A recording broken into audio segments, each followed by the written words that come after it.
Darren Waller. We'll get to the Raiders here real quick. Sunday night football. Nope. Sunday afternoon football. I'll get it right. NFL When is Network. Yeah, it's sometime Sunday. Vikings, Raiders at Allegiant in Las Vegas. Yep, Vegas favored by 3.5. Make sure you get your bets in the degenerate preseason betting. Darren Waller talking about the red zone the last few years. A lot of times in the past couple of years where I felt like I didn't have there was a clear defined attack in the red zone or a plan for me specifically. I felt like it was just kind of what am I doing sometimes? But now I kind of feel like that's something that's in place with Josh and developing just off of this offseason alone. So it's kind of asking him about how did your role in the red zone come about? That's a big thing. For me, there's no reason why my big ass shouldn't be, Oh yeah, bro. I'm dominating in the red zone at all times, Interesting. That's whether he meant to do it or not. Boy, is that a shot at your previous regime. Yeah. No real plan. We just gotta. What are we doing? I'm playing 3 flies up in the end zone. I mean, which might work for him, but not in general. Raiders going in. Who has more? Well, let me start with this. Who has more pressure on them this year, the Niners or the Raiders? You got Trey Lance on one side. I feel like the Niners. But you have Devontae Adams, you have Josh McDaniels, you have a new GM, you have a whole thing. And by the way, a team that was a touchdown away from beating the AFC champions on the road. Yeah. Derek Carr. I've been struggling with this. I started thinking about this last night. I can make an argument for both. I think the AFC West is brutal. Yes, I agree. Really going to be brutal, and a good football team or two they're going to be left out. Yes.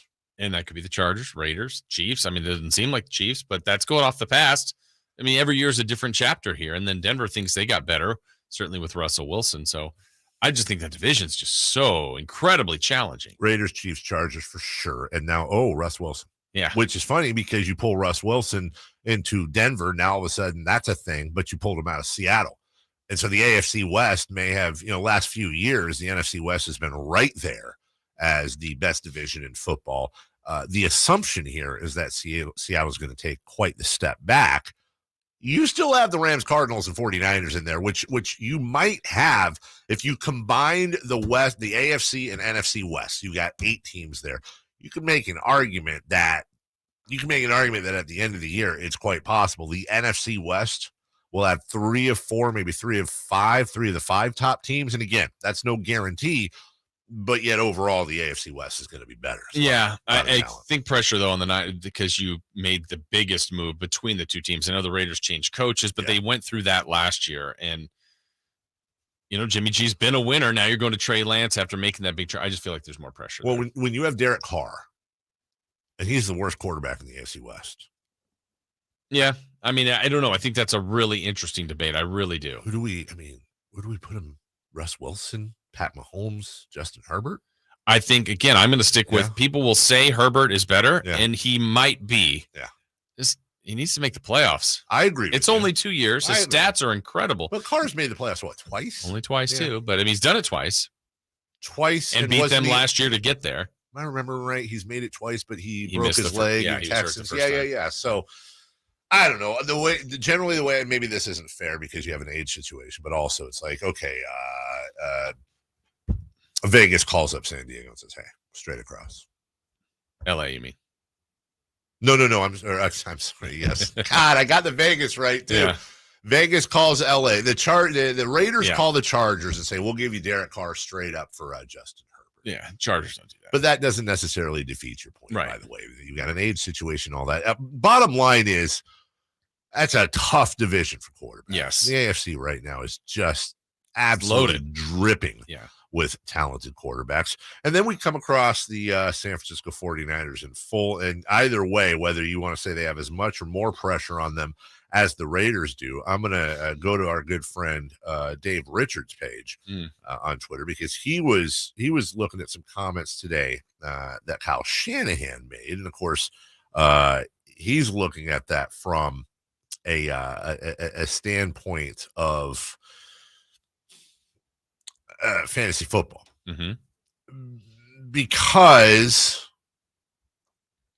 the Niners, much like Mike Shanahan's Broncos can be a bit of a challenge when it comes to drafting at the running back position because it's just on that any given Sunday. Now, last year, Elijah Mitchell turns into this workhorse. Nobody had him. You had Raheem Mostert. You had Trey Sermon behind him. Heck, a lot of people probably had Jeff Wilson Jr. Ahead of Elijah Mitchell. He quotes Kyle Shanahan, and Kyle Shanahan's talking about Tyrion Davis-Price and the short yardage situational run game. I thought this was interesting. Ty was real important for us. Having Raheem and Tevin and Breida, it was so nice because when you have something schemed up, the speed they had, it was a house call. You get a little spoiled with that. But it's also when you don't, it's hard to keep running the ball. When you're blocking for 1 yard, it's hard to get free. Elijah was as good as anyone we had at that, and he allowed me to stick with the run because I knew even when we had a bad look, he was still going to get positive yards, which helped our team. But when he would get banged up, we kind of lose that element. That's why we had to use Debo in that way because he ended up being our second most physical runner. That really wasn't the goal to use him in that way. I'd rather use him in a way that we use Raheem and those guys to where we'd have something schemed up. He has the speed to score. So, and I'm continuing the quote here. It's a long quote, but I think it's important. We needed to get a guy who could play like Elijah in case we did lose him, and that's what we saw in Ty, and he's been everything advertised so far. I'll say with everyone, he's still a rookie. There's a lot of good backs on our roster. Trey Sermon's come back, and he's doing a great job and has improved on so many things from last year. Jeff Wilson's the healthiest he's been since 2020. And some of these young guys with Hasty and Mason, they're pushing the group too. We use 4 backs every year we've been here because of injuries. I hope these guys don't get hurt. But if they do, I think we have the depth to still manage having a good run team. That is bad news for fantasy football managers. I think that's wonderful news for Niner fans. Sure. Having that depth and having the ability to have those different looks and also recognizing what they rebuilt up in the draft because of some of the losses they've had. Yeah, and I know we'll do this closer, probably have Dave on about fantasy, but I wonder how Trey Lance will be like in drafts where people will pick him amongst the quarterbacks. Yeah, that's interesting. Because there's potential with the weapons to be great. But that's potential. That is potential. You know. And so it also depends on your scoring system. Yeah, it's true. That's very true. With Trey Lance, there's a lot of leagues that allow bonus points for rushing touchdowns for quarterbacks. You just wonder if I think if we are sitting a few games into the season, and what's really important to me when it comes to Trey Lance, obviously we're all keeping a big eye on those interceptions. You know, generally when you have a young quarterback who's trying to impress, you're forcing things, and that can be an issue. Right. But I need to see Trey Lance pushing the ball. Where I think this doesn't work is if Trey's missing reads and we end up seeing him have 8, 9, 10 rushing attempts a game. Right. Where he's just defaulting to his legs. That should be the Trey Lance's ability to move the football with his legs. That needs to be the appetizer and far from the main course. Otherwise, I think we're going to have issues. Yeah. We'll take a break.